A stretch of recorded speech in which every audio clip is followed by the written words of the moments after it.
Let's play around with some data. Create, read, update, and delete. I'll be playing with the artist table here. And let's click on it and take a look at what we have.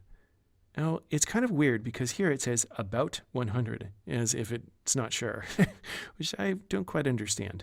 But here, if we say r.db and then music and specify the table, which is artists, and then we ask for a count, we can do that by just chaining on .count. I'll zoom in so we can see a little bit better. We run this, we can see exactly how many documents we have, 204. What you see here are the basic mechanics of REQL. You chain one operation onto the next. Here, I've said I wanted to query all records of the artist table, and then I want you to count it for me. Next, I could say I want to know what the type is of that result, and you can see down below there, it's a number. That's REQL. You chain commands together, and it allows you to do certain things, like inserting data. This is one of the fun things about working with a schema-less database. I can insert anything I want. I guess that's good, and it's also bad, as you're about to see.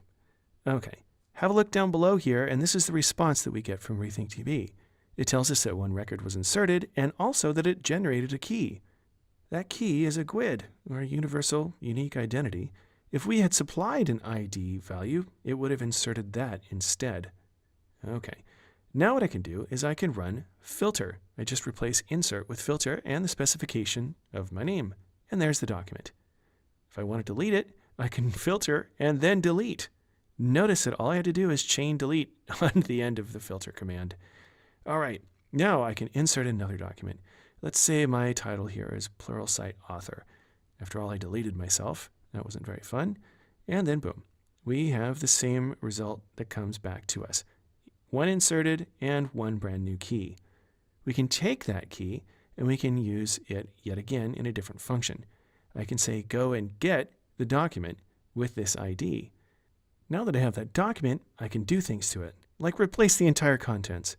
Let's say I don't want to have my title there. I want to have my Twitter handle. I can do that by using replace.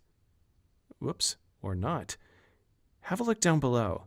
Inserted object must have a primary key ID. That means that I called replace.